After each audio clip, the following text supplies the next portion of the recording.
Bismillahirrahmanirrahim. Alhamdulillahi rabbil alamin. Salatu wassalamu ala asyrafil anbiya'i wal mursalin. Nabiyina Muhammadin wa ala alihi wa sahbihi ajma'in. Assalamualaikum warahmatullahi wabarakatuh. So insyaallah, Al-Qiyamatul Kubra, tiyatalakay na natin yung malaking patunay na umiiral ang araw ng paghuhukom at ang kabilang buhay sa pangkalahatan. At ito nga yung pangangaral ng mga propeta tungkol dito. Lahat-lahat sila. Lahat ng mga propeta ay nangaral tungkol sa araw ng paghukom at sa kabilang buhay. At ito nga ay kabilang din doon sa katotohanan ng Arkanul Iman. Ito yung common denominator o common na itinuturo ng mga propeta. Iisa lang ang kanilang akida. Iisa lang. Kaya napakagandang pangdakwa talaga yung Arkanul Iman, Arkanul Islam. Huwag ka na mag-imbento ng sarili mong paraan ng da'wa. Kasi di ba iba, may ginagawa sila 5 points daw, 5 points. Ano yung 5 points na yun? Yatanong ko. Ano daw? Sino si Allah, sino si Muhammad sallallahu alaihi wasallam, sino yung mga Muslim, ganito, ganyan. Makakalimutan mo pa yun eh. Eh kung idiretso mo na, Arkanul Iman, Arkanul Islam, nakabisado mo na. Pwede wala ka nang poproblemahin, wala ka nang iisipin. Inshallah. Marami yung iba't ibang usapin. Pero kung basic lang talaga na pag-uusapan, lalo na unang pagkakataon mo na kakausapin yung tao o unang beses nila makakarinig tungkol sa Islam, eh doon ka na. Arkanul Iman, lahat naman yun, pinaniniwalaan din ng mga kuffar, lalo na mga Kristiyano. Arkanul Iman, lahat ng 6 na yun, pinaniniwalaan nila, baluktot nga lang. Arkanul Islam, lahat ng mga yun, ginawa din ng mga propeta. Ang syahada, sa panahon ng bawat isa sa mga propeta, ganun din, la ilaha illallah, at sasaksihan nila kung sino man ang propeta na nasa panahon nila o sugo sa panahon nila. Ang mga propeta nagsala, si Isa alaihi salam sa Bible mismo, pinagtibay, nagpatira pa, nagsujud. Yung zakah, yung pangolekta ng mga yung ikapo, kumbaga, zakah, fasting, hajj, lahat yun ay napagtibay na ginawa ng mga propeta. So kabilang ito itong aral tungkol sa kabilang buhay na common na katuruan ng mga propeta kasi akida ito eh. Nagkakatulad sila ng akida, katulad ng kung paano natin natalakay doon sa Imanu bir Rusul sa huling bahagi nito. Iisa ang akida ng mga propeta, magkakaiba lang sila ng Sharia. Maaring nagkakaiba sila ng Sharia. Kahit si Adan, itinuro sa kanya ni Allah ang tungkol sa kabilang buhay. Endama ahbatallahu Adama alal ardi arrafahu bil ba'thi wal mi'ad. Nang pinababa ni Allah si Adan patungo sa lupa, itinuro ni Allah sa kanya ang pagkabuhay muli. Yan sinabi ni Allah suratul A'raf verse 24, qala bitu ba'dukum li ba'din adu. Sabi ni Allah, bumaba kayo rito, o lumabas kayo rito, malis kayo rito sa paraiso, nakaaway ng isa't isa. Ngayon nga, kaaway ni Adan si Satanas, si Eva, kaaway niya si Satanas, pero maaaring mga hulugan din, kaaway din ni Adan si Eva. Kasi ngayon tao, nagiging pagsubok sa isa't isa. Walakum fil ardi mustaqarru wa mataun ilahin. At naroon sa lupa, para sa inyo ang panustos hanggang sa takdang panahon. Narito sa lupa ang panustos lang. Hindi tayo nandito para mabuhay habang panahon.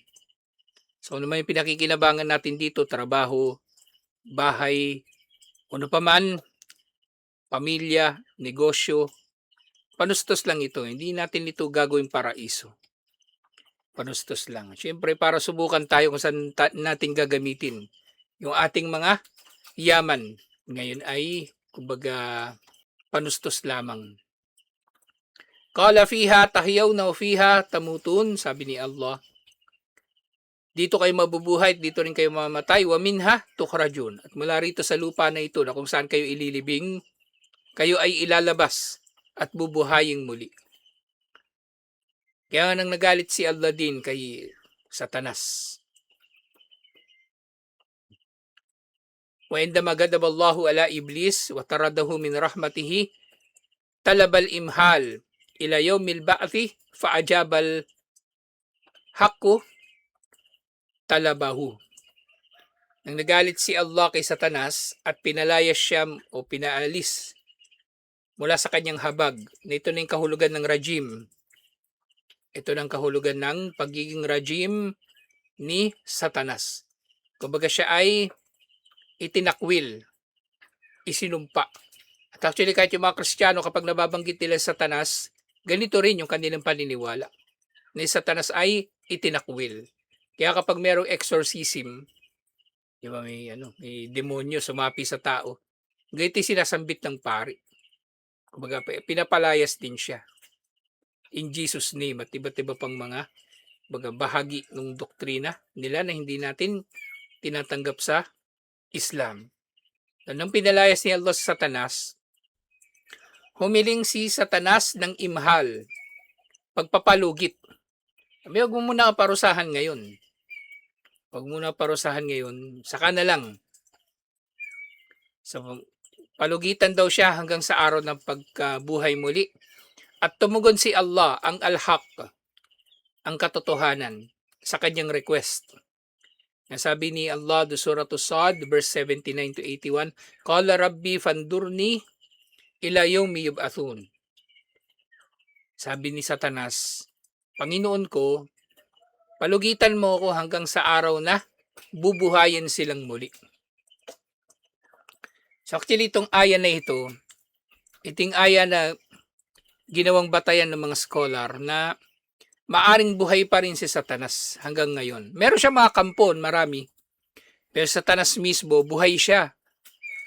Hindi pa siya namamatay. Kasi yung pagpapalugit sa kanya hanggang sa araw na buhayin silang muli. At tinutukoy niya rito yung mga tao. Dahil sina Adan na ninais niya na iligaw. Na kumbaga kinamumuhian niya.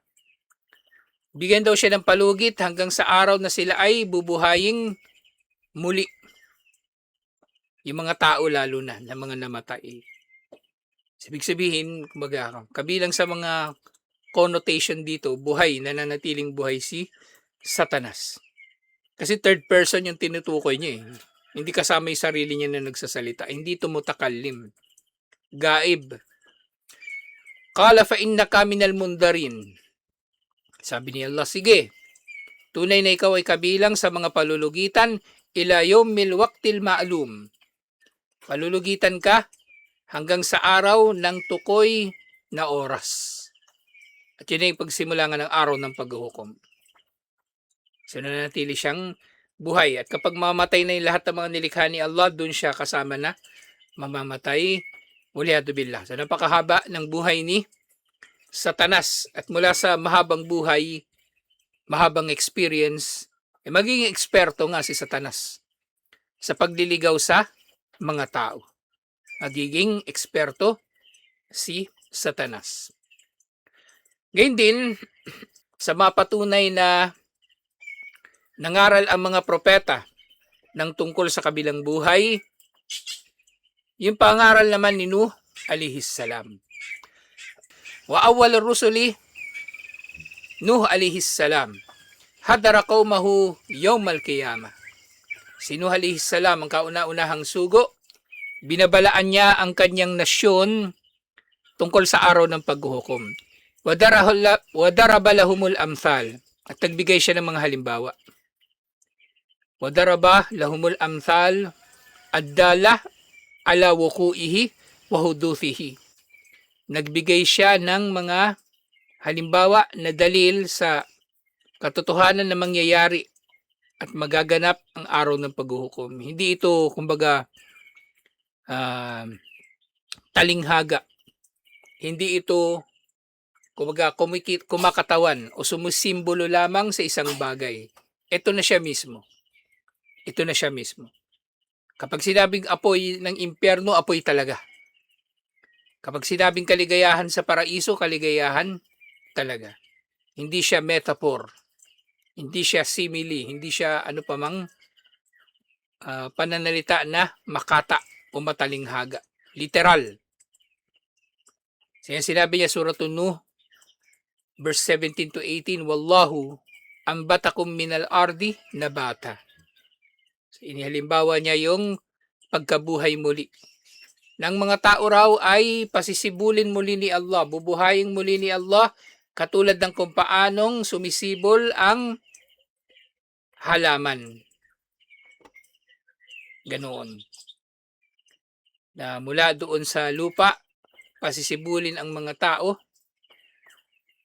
Thumma yu'idukum fiha wa yukhrijukum ikhraja. Pagkatapos ito, siya nga ay magpapasibol sa inyo muli ng kumpleto at ganap na pagpapasibol sa araw ng paghuhukom. Ibig sabihin, magkasama yung katawang lupa at kaluluwa ng tao doon. Hindi kaluluwa lang ang bubuhayin sa araw ng paghuhukom. Hindi kaluluwa lang ang papasok sa paraiso o impyerno. Kasi di ba kasabihan ng kuffar, sinusunog ng kaluluwa sa impyerno.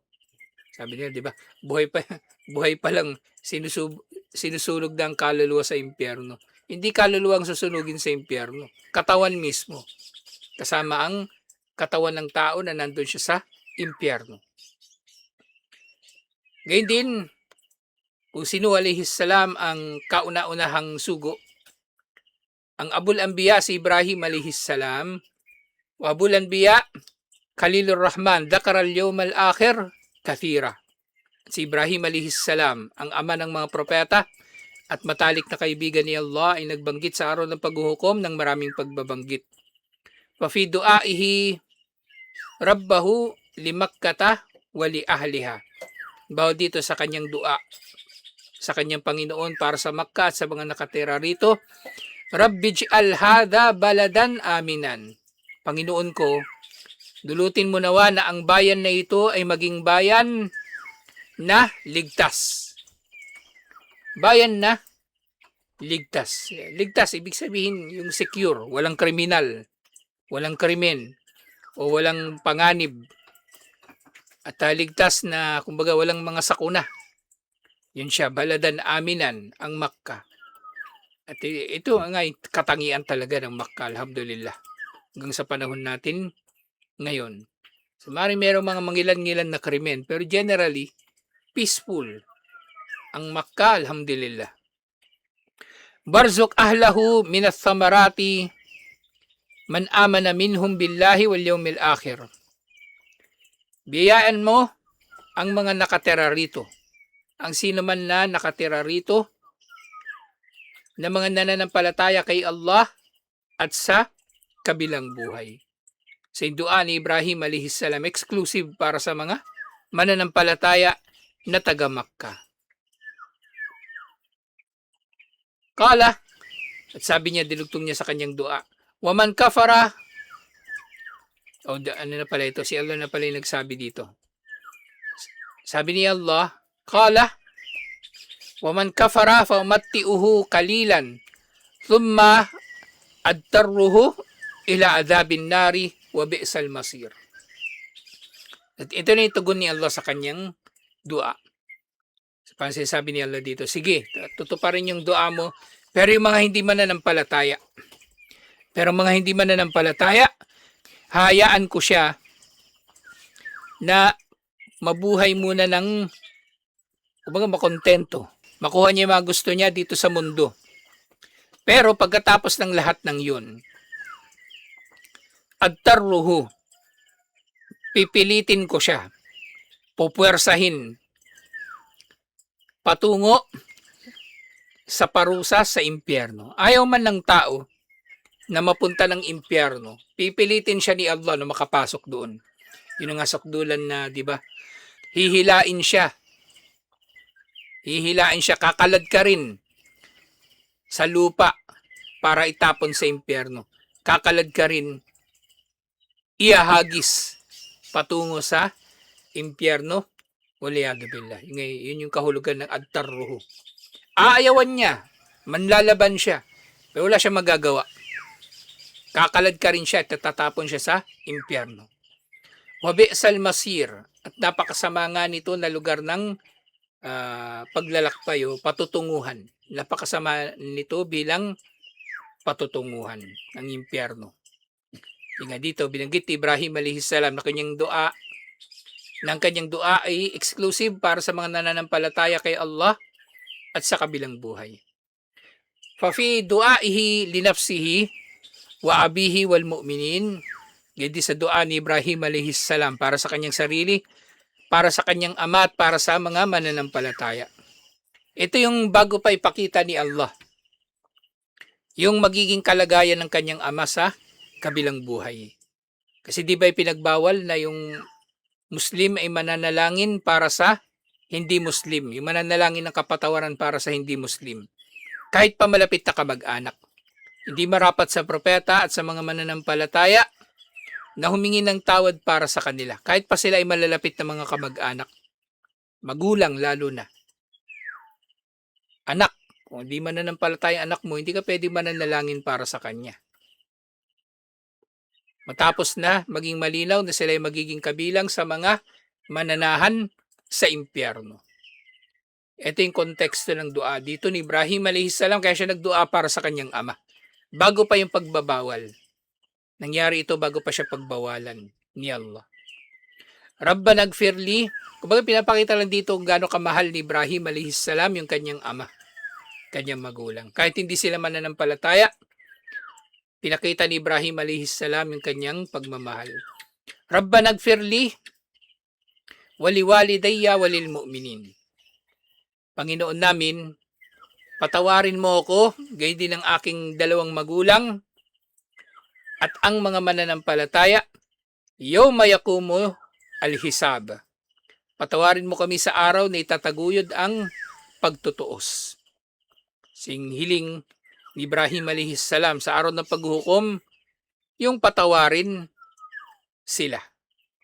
Sa dito, ingay, binabanggit ni Ibrahim alayhis salam yung yawmul hisab, yung araw ng pagtutuos.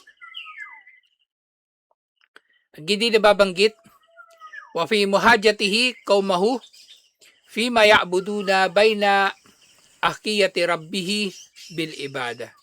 Baina ahkiyati rabbihi bil ibada. Ganyan din sa kanyang pakikipagtalo sa kanyang mga kababayan tungkol sa mga sinasamba nila ng mga rebulto na inilalaan nila sa mga ito ang mga karapatan ni Allah. So sabi ni Ibrahim alayhis salam, nang sinasamba daw niya ay si Allah, walladhi yut'imuni wa yaskin. Ang sinasamba daw niya ay si Allah, na nagpapakain daw sa kanya at nagpapainom.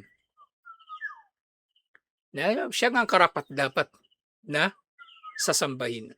So dito, bukod sa uluhiyya ni Allah, ay pinapakilala ni Ibrahim alayhis salam yung rububiyah ni Allah. Oo, ang mensahe nila tauhid. Pero pinangangatwiranan ito sa pamagitan din ng rububiyah ni Allah. Yung uluhiyah, ipinangangaral nila, di ba? Pangunahin sa pangaral nila, uluhiyah. Pero mapangangatwiranan ang uluhiyah sa pamagitan ng rububiyah. Siya palaging binabanggit natin, ang uluhiyah ay resulta ng rububiyah ni Allah. Ito yung isa sa mga dalil doon. Siya lang marapat nating sambahin kasi siya naman yung nagpapakain at nagpapainom sa atin. Sabi ni Ibrahim alayhis salam. Siya lang kanyang sinasamba na nagpapakain at nagpapainom sa kanya. Wa idha maridtu fahuwa yashfin. Siya lang kanyang sinasamba ng nag-iisa at walang katambal. Kasi kapag nagkakasakit siya, si Allah naman ang nagpapagaling sa kanya, hindi yung mga rebulto. Walladhi yumituni thumma yuhyin.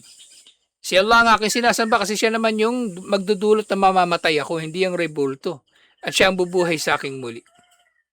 Walladhi atma'u an yagfirali khati'ati yawmaddin. At si Allah ang aking sinasamba kasi siya ang inaasahan ko na magpapatawad sa aking mga kasalanan sa araw ng paghuhukom. Si Allah ang marapat na sambahin. At dito nababanggit ni Ibrahim alayhis salam, yung Yawmuddin, yung araw ng paggagantimpala, ang araw ng paghukom. So malinaw, sa kanya mga pangaral ang tungkol sa araw ng paghukom. Hindi sa isa pang serye ng mga aya. Ito ano to, Surah Asy-Syu'ara 79. Pero doon naman sa Surah Asy-Syu'ara verse 85, thumma da'a rabbahu sa'ilan iyahu dukhulal jannah. Tanalangin siya sa kanyang Panginoon na humihiling na papasukin siya sa paraiso. Wa an la yukhzihi fi yawmiddin, at ang huwag siyang ipapahiya ni Allah sa araw ng paghukom. Yung pagkakapahiya dito sa araw ng paghukom, syempre, iwag tayong parurusahan. Kasi nga, palagi ko nababanggit, ang parusa sa kabilang buhay ay hindi lang physical, psychological din. Kaya nga, may mga ayat hadith tungkol sa pagkukwintas. Na ikukwintas ni Allah sa mga tao yung ilang mga bagay bilang parusa sa kanila. Bawat iba'y nangangamkam ng lupa, ikikwintas ni Allah sa kanya yung lupa na kinamkam niya, nakatumbas ng 7 kalupaan. Tapos doon sa Surah Ali Imran, sayutawaquna bihi yawmal qiyamah, yung mga mararamot daw, ikikwintas daw ni Allah sa kanilang mga leeg yung anumang ipinagdadamot nila sa araw ng paghuhukom. Ikukwintas ni Allah sa kanilang mga leeg. So dito sa lupa, yung kwintas, karangalan eh. Alahas, inusot ng tao para ipakita na mayaman siya. Yung mga award, di ba, kinikwintas sa mga tao, mga medalya. Meron kang honor sa eskwelahan, may medal ka. Naging mahusay kang sundalo, may medal ka. At iba-iba pa. Pero doon, ipapahiya sila ni Allah sa pamagitan ng kwintas ng kahihiyan. Ito, yung mga ipaparusa sa kanila na ikukwintas sa kanila ni Allah. At meron pang ibang paraan na ipapahiya ang mga hindi mananampalataya at ang mga makasalanan. Siyempre, kapag nasiwalat yung kanilang kasamaan, di ba? Lalong-lalo na.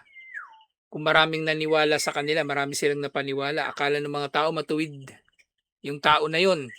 Tapos sinusunod nila at minamahal. Yun pala, hindi talaga matuwid. Mapapahiya talaga sila sa araw ng paghuhukom. Yung dua ni Ibrahim alayhis salam, waj'alni min warathati jannatin naim. O Allah, dulutin mo ko na maging kabilang sa mga magmamana sa paraiso ng kaligayahan. So, gusto ni Ibrahim alayhis salam talaga na makapasok sa paraiso. Wagfir li abi. Ulit ito, nabanggit na naman na humihiling siya ng tawad para sa kanyang ama. Pero nangyari ito bago pa man ipagbawal sa kanya yung pananalangin para sa kanyang ama. Sabi niya, patawarin mo ang aking ama. Innahu kana minad-dallin. Tunay na siya ay kabilang sa mga naligaw. Wala tukhzini yawma yub'athun. At huwag mo akong pahiyat sa araw na bubuhayin muli ang lahat ng mga nilikha. Yawma la yanfa'u malu wala banun. Sa araw na walang pakinabang ang yaman o mga anak. Wala itong dudulot na pakinabang sa tao. Hindi sila matutulungan. Walang magiging bayani sa araw ng paghuhukom. Walang magiging bayani na sino man para sa iba. Walang magiging bayani na magulang para sa anak. Walang magiging bayani na anak para sa magulang. Walang sino mang magiging ligtas. Illa man atallaha bikalbin salim. Liban na lamang sa siyang lalapit, haharap kay Allah na mayroong puso na ligtas o malinis, dalisay. Ibig dalisay mula sa shirk, dalisay mula sa bid'ah, dalisay mula sa nifaq at iba't iba pang najasa na ma'nawiya. Ito yun. Yung kalbun salim na tinutukoy dito, alhamdulillah. Sa si Ibrahim alayhis salam.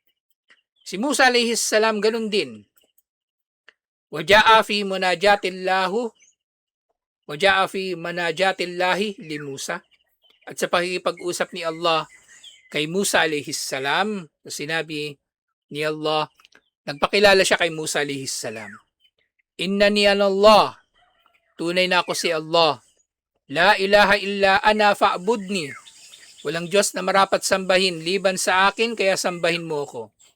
Wa aqimis salata lidhikri, at itaguyod mo ang salab sa pag-aalaala sa akin. Inna sa'ata atiyatun akadu ukhfiha litujza kullu nafsim bima tas'a. Tunay na ang oras, ang araw ng paghuhukom ay parating. Halos ilihim ko ito sa inyo. Yung araw ng paghuhukom na hindi natin malalaman halos na meron palang araw ng paghuhukom. Pero dito palang sa dunya, itinaguyod na ni Allah ang hudya, ang patunay na merong araw ng paghuhukom. Litujziya o litujza kullu nafsin bima tas'a. Halos ilihim niya ang araw ng paghuhukom nang sa gayon ng tao ay magagantimpalaan ayon sa kanyang pinagsumikapan. Pero yun nga, syempre si Allah, nagtaguyod muna siya ng mga babala at patunay.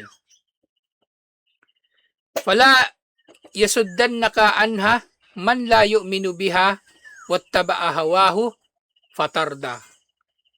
Kaya huwag kang magpapapigil sa sino man na hindi nananampalataya rito. Sa as-saa. Sa tinukoy dito ay as-saa, yung araw ng paghuhukom. So huwag ka raw magpapapigil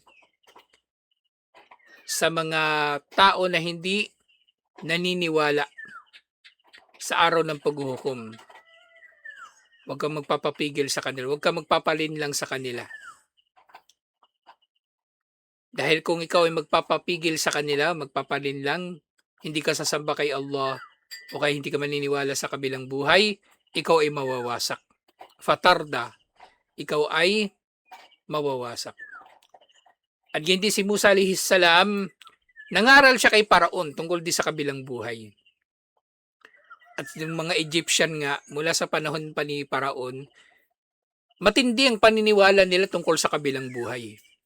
Kaya meron silang, di ba, yung mga mami, ginagawa nilang mami, yung bangkay ng kanilang mga pinuno, ng mga hari lalo na. Tapos, kapag inilibing yung mga mami na yun, meron yung dala-dala ng mga material na mga bagay, ginto. Kaya nga nung natuklasan ng mga tao yung mga pyramid, na hindi magiging bahay ng mga hari doon sa kabilang buhay, pinagdakawan talaga nila yung mga libingan ng mga hari ng Egypt. Kasi daming makukuha mga ginto at iba't iba pang mga bagay. Meron pang ang libingan, nakita pa sila doon, meron mga trigo at meron pang honey. Ilang libong taon na yung honey nandun at hindi naman napanis. Sinama nila yun, nakalibing doon sa kanilang mga hari, kanilang mga pinuno. Pero syempre, meron din mga naiulat na kahit pangkaraniwang tao, lalo na mayaman, maring imamamify din sila. At kapag nilibing, meron silang kasama ng mga material na mga bagay. Sa matindi, paniniwala ng mga Egyptian tungkol sa kabilang buhay. Kaya nga, sabi ni Musa alayhis salam, kabilang sa mga pinangdawa ni Musa alayhis salam sa mga Egyptian, lalo na kay Paraon, minha khalaqnakum wa fiha nu'idukum wa minha nukhrijukum taratan ukhra. So sabi ni Musa alayhis salam, dito sa lupa na ito, yung lupa, yung alabok, mula rito inilikha namin kayo, sabi ni Allah. Binasa ni Musa alayhis salam sa kanila yung kapahayagan. Sabi ni Allah, mula rito inilikha namin kayo. At patungo rito, kayo ay ibabalik namin. At mula rito, ay pasisibulin namin kayong muli sa isa pang pagkakataon. Bubuhayin namin kayong muli sa isa pang pagkakataon. Alhamdulillah. So lahat ng mga ito, mga naunang mga propeta, sina Nuh, Ibrahim, Musa alayhis salam, lahat sila ay nangaral na mayroong kabilang buhay.